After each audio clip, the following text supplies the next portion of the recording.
My daughter sent me a box of cupcakes, and the next day she called me and asked, "Did you like the little cakes, Mom?" I replied, "Sweetheart, I gave them to your mother-in-law. She loved them." At that moment, my daughter went silent and then screamed desperately, "You did what?" I'm glad to have you here. Follow my story until the end and comment the city you're watching from, so I can see how far my story has reached. The doorbell rang at exactly 2:30 p.m. on a Tuesday afternoon, and I knew something was wrong before I even opened the door. After 68 years on this earth, you develop an instinct for when life is about to shift beneath your feet. The delivery man handed me a pristine white box tied with a pale pink ribbon, the kind of presentation that screamed expensive bakery. "From your daughter," he said with a smile that I didn't return. "Ainsley." My 35-year-old daughter, who hadn't baked anything for me since she was 12 years old, and even then, it was only because her teacher required it for a school project. I stood in my doorway, holding this unexpected gift, feeling the weight of it in my hands like a stone in my stomach. I carried the box to my kitchen table and carefully untied the ribbon. Inside were 6 perfectly decorated cupcakes, each one a work of art with delicate buttercream roses and gold leaf sprinkles. They were beautiful. Too beautiful. Too perfect for someone who barely remembered my birthday last year. The smell hit me immediately when I lifted the lid. Sweet vanilla and something else. Something that didn't belong. I've been baking since I was old enough to reach the counter. Helped my own mother run her small bakery for 15 years before I married Ainsley's father. I know what cupcakes should smell like, and this wasn't it. There was an undertone, bitter and chemical, masked but not hidden completely by the frosting's sweetness. My hands started trembling as I set the box down. Why would Ainsley send me cupcakes? We hadn't spoken in 3 weeks, not since our last argument about her constant requests for money. She'd hung up on me when I refused to pay for her daughter's private school tuition again. I picked up one cupcake, examining it closely. The frosting was applied too thickly, as if covering something. When I pressed gently with my finger, the cake felt dense, heavier than it should be. My mouth went dry. 47 years of marriage to Harold had taught me to trust my instincts, especially when they screamed danger. He'd been gone for 6 months now, and maybe that's what this was about. The inheritance, the house, the life insurance money that Ainsley knew was sitting in my account. I set the cupcake down and walked away from the table. My hands were shaking so badly I had to grip the kitchen counter to steady myself. Think, Ramona. Think. The phone rang 20 minutes later. I let it ring 3 times before answering, composing myself. "Hello?" "Mom." Ainsley's voice was bright, artificially cheerful. "Did you get my little surprise?" My heart hammered against my ribs. "What surprise, honey?" "The cupcakes I sent over, aren't they gorgeous? I had them made special at that new boutique bakery downtown. Cost me a fortune, but you're worth it." Cost her a fortune. Ainsley, who'd called me crying 2 weeks ago because she couldn't afford her mortgage payment. Ainsley, who'd been borrowing money from me monthly since her divorce 3 years ago. Where exactly did she get money for expensive bakery cupcakes? "Oh, those," I said carefully, my mind racing. "They're very pretty." "Well, don't just look at them. Try one. I specifically requested your favorite flavor, vanilla with buttercream. Go ahead, take a bite. I'll wait." The eagerness in her voice made my stomach turn. She wanted to hear me eat them. She was waiting on the phone to hear me consume whatever she'd put in those cupcakes. "Actually, sweetie," I said, the lie forming before I could stop it. "I already gave them to Mrs. Henderson next door. You know how she's been struggling since her husband died. I thought she could use a treat." Silence. Complete, dead silence on the other end of the line. "Mom?" Ainsley's voice had changed completely. The artificial sweetness was gone, replaced by something cold and sharp. "What did you just say?" "I gave them to my neighbor. She was so grateful." "Why? You gave them away?" Her voice was rising now, panic creeping in. "All of them?" My blood turned to ice. "Yes, honey. Was I not supposed to? You didn't say they were just for me." "Mom!" The scream that came through the phone was so loud I had to hold it away from my ear. "What have you done? You gave them to who? When? How long ago?" I'd never heard Ainsley sound like this, not when she was a tantruming toddler, not during her rebellious teenage years, not even during her messy divorce. This was pure terror, the kind that comes from watching your carefully laid plans crumble. Ainsley, what's wrong? They're just cupcakes. They're not just. She caught herself, but too late. The damage was done. I have to go, Mom. I'll call you back. The line went dead. I stood in my kitchen, holding the phone with a hand that wouldn't stop shaking. The beautiful cupcakes sat on my table like pretty little bombs, their secret safe for now. But I knew. God help me. I knew what my own daughter had tried to do. The woman who used to crawl into my bed during thunderstorms, who I'd rocked to sleep countless nights when she was small, had just tried to poison me. And I'd caught her. Sleep didn't come that night. I lay in the bed I'd shared with Harold for 4 decades, staring at the ceiling and trying to make sense of what had happened. Every time I closed my eyes, I heard Ainsley's scream echoing in my mind. That wasn't the reaction of someone whose innocent gift had been shared with a neighbor. That was the reaction of someone whose plan had gone terribly wrong. By morning, I'd made a decision. I needed to know exactly what I was dealing with. I called Dr. Martinez's office first thing and explained I had some baked goods I wanted tested. I didn't go into details, just said I was concerned about food safety. An hour later, I was sitting in his office with one of the cupcakes sealed in a plastic bag. "Mrs. Patterson," Dr. Martinez said, his kind eyes studying me carefully, "is there something specific you're worried about?" I'd known him for 15 years. He'd treated Harold through his final illness, had been nothing but compassionate and thorough. If anyone would help me without judgment, it was him.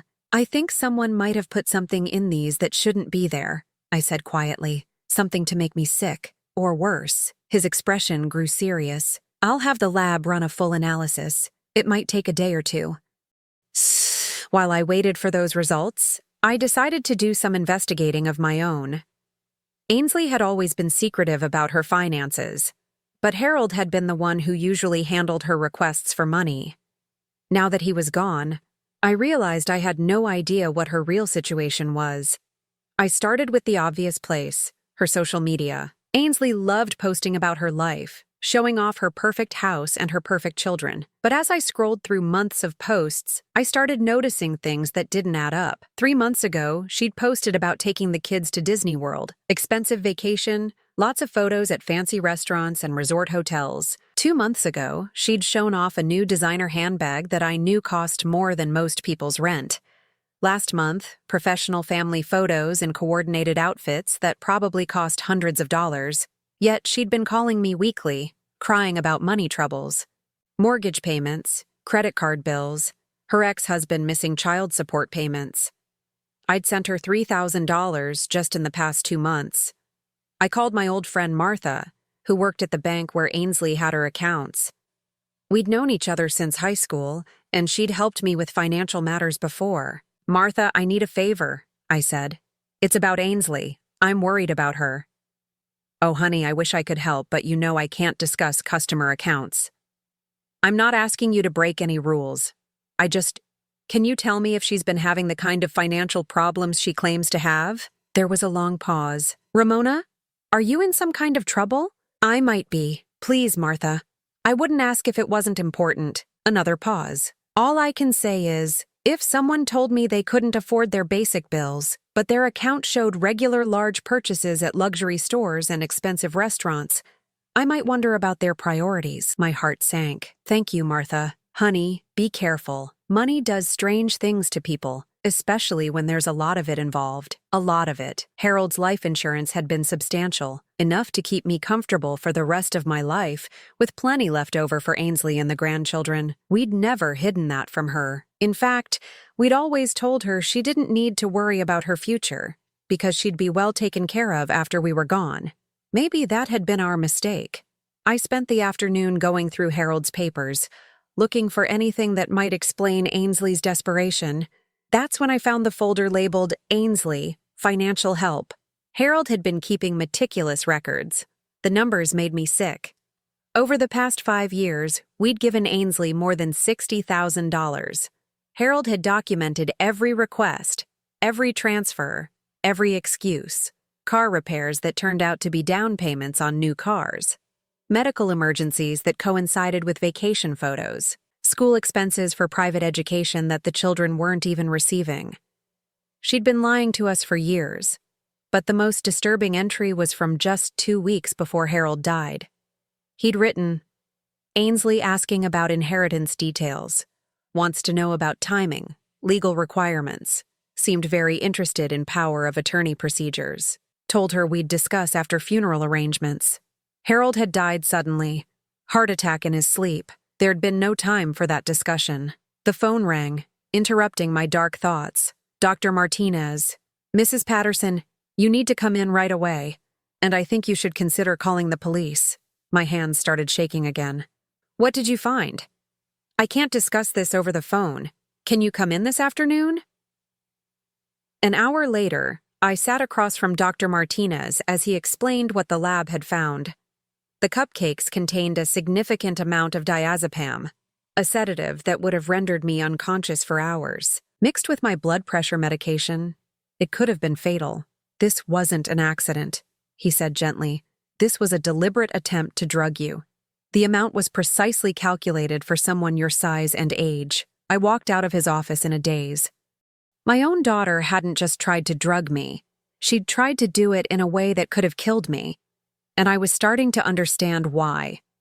That evening, I sat at my kitchen table with all of Harold's paperwork spread out in front of me. The will, the insurance policies, the bank account information. If I had been unconscious, if I had been declared mentally incompetent or worse, Ainsley would have inherited everything immediately. But there was something else in the papers, something I'd never paid attention to before. A codicil Harold had added to his will just months before he died.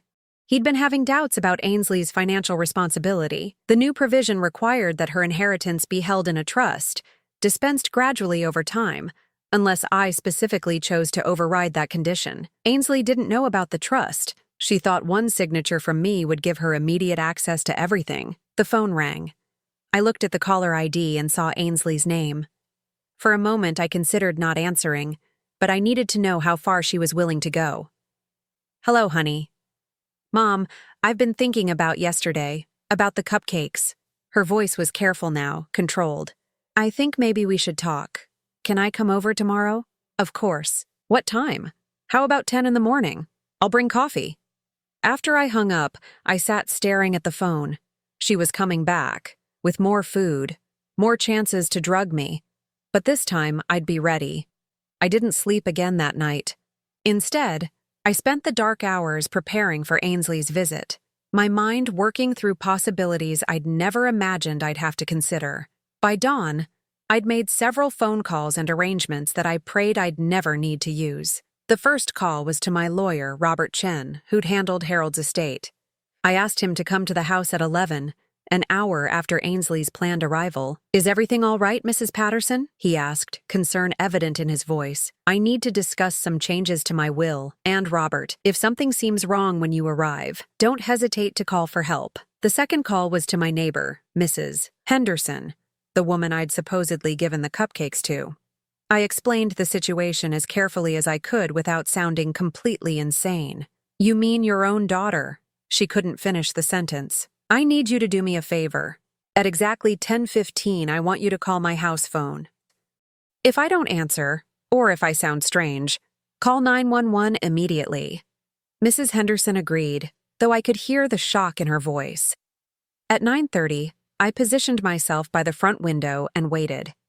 Ainsley arrived precisely at 10, carrying a coffee tray and wearing what I'd always called her sweet daughter outfit, a pale blue dress that made her look younger and more innocent. "Morning, Mom," she said, kissing my cheek as she entered. "I brought your favorite, vanilla latte with extra foam." I accepted the cup but didn't drink. "Thank you, honey. You didn't have to do that." "Of course I did. I felt terrible about yesterday. I overreacted about the cupcakes. I was just disappointed that you didn't get to try them yourself." Her smile was perfect, practiced. "I know how much you love sweets." We sat in the living room, and I watched her carefully. She seemed nervous, checking her watch repeatedly and glancing toward the hallway where Harold's old office was located. "Mom, I've been thinking about Dad's papers, all those legal documents and financial stuff.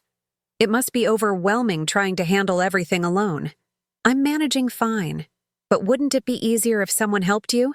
I could take care of all that paperwork, make sure nothing important gets missed. There it was, the real reason for her visit. What kind of paperwork are you thinking about? Ainsley's eyes lit up, thinking she was making progress. Well, the will, for instance, and the insurance policies. I know Dad had everything set up, but sometimes there are forms that need to be signed, updates that need to be made. What kind of updates? Oh, making sure beneficiaries are current, that sort of thing. Sometimes it's better to simplify things, make them more straightforward. My coffee sat untouched on the table between us. I could see her glancing at it, waiting for me to drink. Ainsley, can I ask you something? Of course, Mom. Where did you get the money for those expensive cupcakes yesterday and the coffee today? Her face flushed slightly. I told you, I saved up. I wanted to do something nice for you. Saved up from what? Last week you called crying because you couldn't afford Emma's school fees. That's different. That's a big expense. This was just a small treat. I leaned forward slightly. $60 for cupcakes isn't small when you're supposedly broke. Ainsley's mask began to slip. I don't understand why you're questioning every little thing I do. I'm trying to be a good daughter. Are you? The question hung in the air between us. Ainsley's smile faltered completely. What's that supposed to mean? It means I know what was in those cupcakes. The color drained from her face. For a moment, she looked like the child who'd been caught stealing cookies from the jar. Then her expression hardened. I don't know what you're talking about. Diazepam. Enough to knock me unconscious for hours. Maybe enough to kill me considering my blood pressure medication. Ainsley stood up abruptly. That's crazy. You're imagining things. Maybe you should see a doctor about your mental state. I did see a doctor. He tested the cupcakes. I have the lab report. The silence that followed was deafening. Ainsley stared at me, her mouth opening and closing like a fish out of water. Finally, she sank back into her chair. Mom, you don't understand. I'm in real trouble. I owe people money. Dangerous people. What people? I got involved with some investment schemes. They went bad. Now they want their money back, and I don't have it. How much? 50,000, maybe more. I felt a chill run down my spine.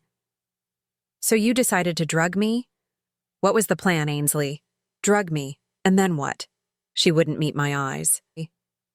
I just needed access to some of the inheritance money. Just a loan. I would have paid it back. How exactly were you planning to get access while I was unconscious? There's a lawyer coming today. He was supposed to help me with some paperwork. My blood turned to ice. What lawyer? Someone who specializes in estate planning. He said if you were incapacitated, he could help speed things along. You mean if I was declared mentally incompetent? Ainsley's silence was answer enough. The phone rang at exactly 10:15. Mrs. Henderson, right on schedule.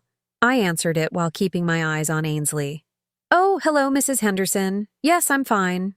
No, I don't need anything right now. Thank you for checking. Ainsley was watching me with growing suspicion. Who was that?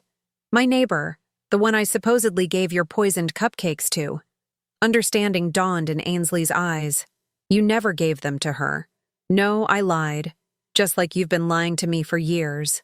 Ainsley stood up again, this time with purpose. Mom, you need to understand. I'm desperate. These people will hurt me if I don't pay them. Then you should have come to me honestly, asked for help instead of trying to drug me. Would you have given me $50,000, just like that? For dangerous gambling debts? No. For legitimate help? For your children's welfare? Probably. Probably isn't good enough. Ainsley's voice was rising now, the sweet daughter act completely abandoned. I need guarantees. I need security. Security? You tried to poison your own mother for security? I didn't try to poison you.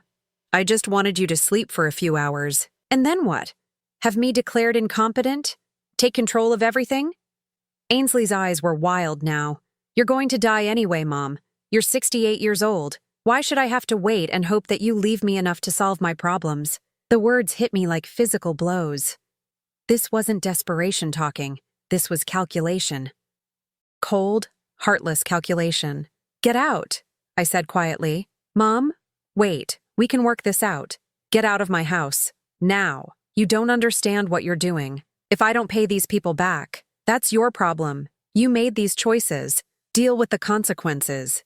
Ainsley's face twisted with fury. "You're going to regret this. I'm not going away. This isn't over." She stormed toward the door, then turned back one last time. "You think you're so smart, but you have no idea what I'm capable of. You have no idea how far I'll go." The door slammed behind her, rattling the windows. I sat in my living room, my heart pounding, knowing that she was right about one thing. This wasn't over. The lawyer arrived 20 minutes after Ainsley left. I watched from my window as a thin man in an expensive suit approached my door, briefcase in hand. He knocked confidently, clearly expecting to find a drugged, compliant woman ready to sign whatever documents he'd brought. Instead, he found me wide awake and furious. "Mrs. Patterson? I'm David Blackwood. I believe your daughter scheduled an appointment for us." "My daughter scheduled nothing with my knowledge or consent. I suggest you leave before I call the police." His confident demeanor cracked slightly. "I think there's been a misunderstanding. Ms. Patterson contacted my office about updating your estate planning documents." Ms. Patterson had no authority to contact anyone on my behalf. And if you're here to help someone declare me incompetent while I'm supposedly drugged, you're in for a very unpleasant surprise. The man's face went pale. "I'm not sure what you're implying." "I'm implying that you and my daughter had a plan to take advantage of an elderly woman, and that plan has failed spectacularly. Now get off my property." He left quickly, probably realizing that whatever Ainsley had promised him wasn't worth the legal trouble he was about to face. Robert Chen arrived at 11 as planned, and I explained everything that had happened. His face grew increasingly grim as I recounted Ainsley's visit and the drugged cupcakes. "Ramona, this is attempted poisoning at minimum, possibly attempted murder, depending on how the prosecutor views it. You need to file a police report." "I know, but first, I need to protect myself from whatever she's planning next." We spent the next hour updating my will and adding specific provisions. If anything happened to me under suspicious circumstances, Ainsley would be completely disinherited. I also created a new power of attorney document, naming Robert as my representative instead of Ainsley. "There," I said, signing the final document. "Now she has nothing to gain from harming me." "But she doesn't know that yet," Robert pointed out. "She might try again before she realizes the situation has changed." He was right to worry. 3 days later, Ainsley returned, but this time she didn't come alone. I was reading in my living room when I heard car doors slamming outside. Through the window, I saw Ainsley walking up my front path with 2 people I didn't recognize. A middle-aged woman in a business suit and a large man who looked like he'd be more at home in a bar fight than on my front lawn. Ainsley didn't knock. She used her key, the one I'd given her years ago for emergencies. "Mom, we need to talk." The woman with her stepped forward. "Mrs. Patterson, I'm Dr. Sarah Mills. I understand you've been having some concerns about your memory and decision-making abilities. I've been having no such concerns. Your daughter is worried about you. She says you've been making accusations, behaving erratically." I looked at Ainsley, who was standing behind this fake doctor with her arms crossed. "What exactly did you tell her?" "I told her the truth, Mom, that you're getting confused, making up stories about poisoned cupcakes, accusing me of terrible things." The large man spoke for the first time. "Mrs. Patterson, we're here to help. Sometimes elderly people don't realize when they need assistance. And who exactly are you?" "Tom Bradley. I work with Dr. Mills. We specialize in helping families through difficult transitions." I realized what was happening. This wasn't a medical consultation. This was an intervention designed to make me appear mentally incompetent. "I want all of you to leave my house immediately." "Mom, we can't leave you alone when you're like this," Ainsley said, her voice taking on that false sweetness again. "Dr. Mills thinks you might benefit from some professional care. I'm not going anywhere with any of you." Dr. Mills opened her briefcase and pulled out some papers. "We have some forms here that might help clarify your legal status. If you're having memory issues, it might be best to let someone you trust handle your affairs." "Someone I trust? Like the daughter who tried to poison me 3 days ago?" "See?" Ainsley said to the doctor. She's completely paranoid. She thinks I'm trying to hurt her. I don't think it. I know it. I have lab reports proving what you put in those cupcakes. Dr. Mills looked skeptical. Mrs. Patterson, paranoid delusions are very common in elderly patients. The mind often creates elaborate scenarios to explain ordinary events. Ordinary events? There was nothing ordinary about diazepam in my food. Mom, please just sign the papers, Ainsley pleaded. We just want to make sure you're taken care of. I looked at the documents Dr. Mills was holding: power of attorney forms, competency declarations, medical authorizations. Everything Ainsley would need to take control of my life and finances. If I refuse to sign? Tom Bradley stepped closer. Sometimes people who are having mental health episodes need to be taken somewhere safe for their own protection. The threat was clear. Sign the papers or be forcibly removed from my home. I need to use the bathroom, I said. Of course, Dr. Mills said, but Tom will need to escort you, for your safety. I walked to the bathroom with this stranger following me, my mind racing. They were going to take me away whether I signed their papers or not. Once I was in some facility, Ainsley could claim I was incompetent and take control of everything, but I had one advantage they didn't know about. When I came out of the bathroom, I found them waiting in my living room. Dr. Mills had spread the papers across my coffee table. Mrs. Patterson, if you'll just sign here, we can arrange for you to be evaluated at a very nice facility, somewhere you'll be comfortable and safe. Before I sign anything, I have one question. Of course. How much is my daughter paying you for this? Dr. Mills looked uncomfortable. I'm not sure what you mean. I mean, how much money is Ainsley giving you to falsely declare me incompetent? Mom, stop it, Ainsley snapped. Dr. Mills is a respected professional. Really? What's your license number, Dr. Mills? The woman's face flushed. I don't see why that's relevant. Because I'm going to call the medical board and verify your credentials before I sign anything. Tom Bradley stepped forward again. Mrs. Patterson, you're becoming agitated. That's not helping your case. My case? I thought this was about my health, not a legal case. That's when I played my ace. Before we go any further, I think you should all know that my lawyer has already been here. I've updated my will and power of attorney documents. If anything happens to me under suspicious circumstances, Ainsley inherits nothing. The room went silent. Ainsley's face turned white. You what? I changed everything. You have nothing to gain from having me declared incompetent or harming me in any way. Dr. Mills and Tom Bradley exchanged glances. Whatever Ainsley had promised them, it wasn't worth the risk now. Perhaps we should reschedule this evaluation, Dr. Mills said, already packing up her papers. There won't be a reschedule, I said firmly. And if any of you set foot on my property again, I'll call the police. They left quickly, but Ainsley remained. You can't do this to me, she said, her voice shaking with rage. I'm your daughter. You stopped being my daughter the moment you tried to poison me. Those people I owe money to, they're not going to wait forever. Then I suggest you find another solution, one that doesn't involve drugging your mother. You don't understand what they'll do to me. Probably nothing worse than what you were planning to do to me. Ainsley's face contorted with fury. You're going to regret this. You think you're safe because you changed your will? There are other ways to get what I need. Is that a threat? It's a promise. I'm not giving up. I can't give up. She stormed out, slamming the door so hard that a picture fell off the wall. I stood in my empty house, knowing that she was right about one thing. She wasn't giving up, which meant I had to be ready for whatever she tried next. For 2 weeks after Ainsley's failed attempt with the fake doctor, my house felt like a fortress under siege. I installed new locks, security cameras, and motion sensors. Mrs. Henderson checked on me twice daily, and I'd given Robert Chen instructions to call the police if I didn't answer my phone by a certain time each evening. But I knew Ainsley wasn't finished. Desperate people don't give up easily, and according to her own admission, she owed dangerous people more money than she could possibly repay through legitimate means. I was still her only viable solution. The call came on a Thursday morning. Ainsley's voice was different, broken, defeated. Mom, I need to see you. Please.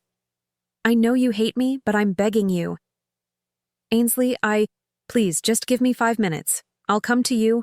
We can talk on your front porch if you don't want me inside. I need to apologize. Really apologize. Something in her tone made me hesitate. She sounded genuinely desperate, but not in the calculated way she'd been before. This sounded like someone who'd reached the end of their rope. 5 minutes, I said finally. On the porch, she arrived an hour later, and I barely recognized her. The polished, manipulative woman who'd been visiting me was gone. This Ainsley had dark circles under her eyes, unwashed hair, and clothes that looked like she'd slept in them. She sat heavily on my porch steps, not even trying to maintain her usual perfect posture. Mom, I'm sorry. I'm so sorry for everything. I remained standing, my hand near the door handle in case I needed to escape quickly. What happened to you? The people I owe money to. They found out my plan failed. They're not happy.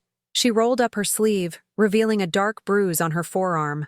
This was just a warning. Despite everything she'd done, seeing my daughter hurt made my heart clench. Ainsley, I know I have no right to ask you for anything. I tried to hurt you. I tried to steal from you. But I'm out of options. Tears were streaming down her face now. They're going to kill me, Mom. And they said they'd hurt Emma and Jack too. My grandchildren, the innocent ones in all of this. How much time do you have? 3 days. They want the money in 3 days. Or, she didn't finish the sentence. I studied her carefully. Was this another manipulation?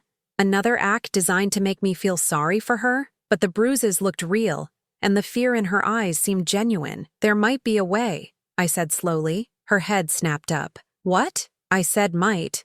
It would require you to do exactly what I tell you. When I tell you, with no questions asked. Anything. I'll do anything. First, you need to understand something. I know about the trust your father set up. I know that even if something happened to me, you wouldn't get the money immediately. Her face fell. What trust?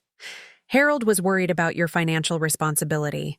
He arranged for your inheritance to be dispensed gradually over time, unless I specifically override that provision. Can you? Override it? Yes, but only if I'm alive and mentally competent. Ainsley nodded slowly, understanding dawning in her eyes. Here's what's going to happen, I continued. Tomorrow, you're going to call those people and tell them you'll have their money in 24 hours. Then you're going to come here at exactly 2 o'clock with whatever paperwork they want as proof of payment. But Mom, I don't have. Let me finish. You're going to come here, and we're going to make it look like I'm signing documents to release your inheritance early. But it's going to be a trap. I don't understand. The police are going to be here, hidden. They're going to witness whatever threats these people make, whatever they do to try to force my cooperation. And then they're going to arrest everyone involved. Ainsley went pale. Including me? That depends. Are you willing to cooperate with the police? Tell them everything about who these people are? How you got involved with them? They'll kill me if I cooperate. They'll kill you anyway once they realize the money isn't coming. This way, at least you have a chance. She sat in silence for a long moment, weighing her options. What about Emma and Jack?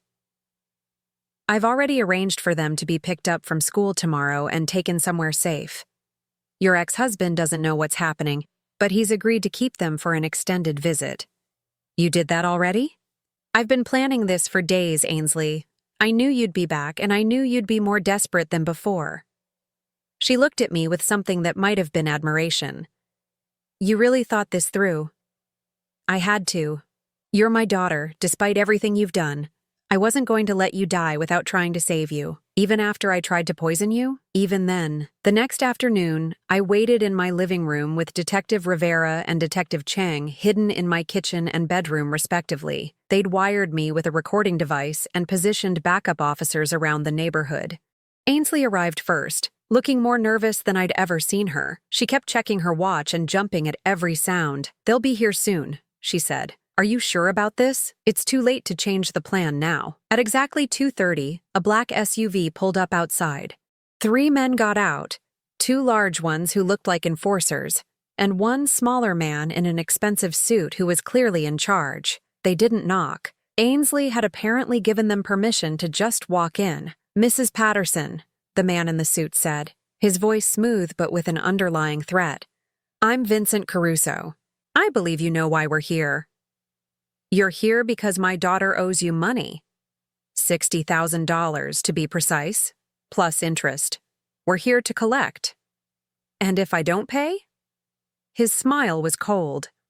Let's not discuss unpleasant possibilities.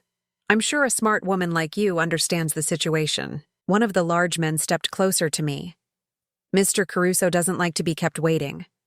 I have the paperwork right here, I said, gesturing to the documents on my coffee table. But I need some assurances before I sign anything. What kind of assurances? I need to know that this ends here. That once you get your money, you leave my daughter and my grandchildren alone. Vincent laughed.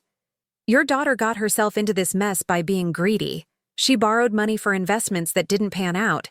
Now she pays the consequences. What investments?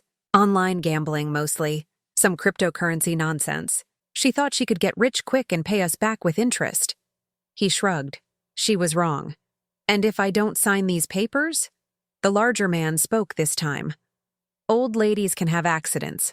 Falls downstairs, kitchen fires, that sort of thing. Is that a threat? It's a statement of fact, Vincent said. Now sign the papers. That's when Detective Rivera and Detective Chung emerged from their hiding places, guns drawn. Police! Everyone on the ground! The room erupted in chaos. The two large men went for their weapons, but the detectives were ready for them.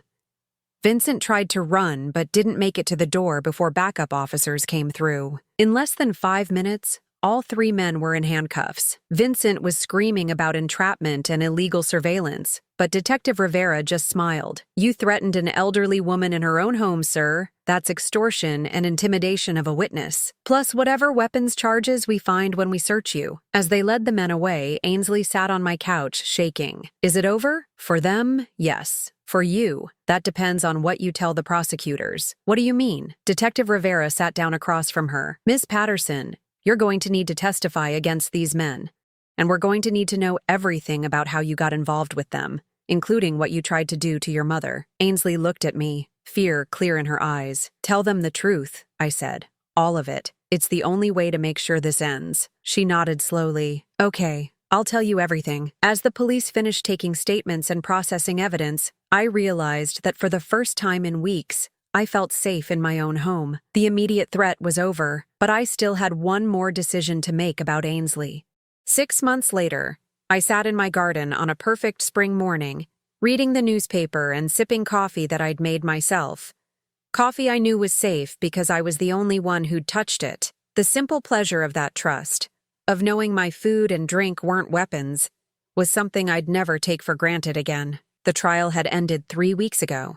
Vincent Caruso and his associates received significant prison sentences for extortion, threatening an elderly person, and weapons charges.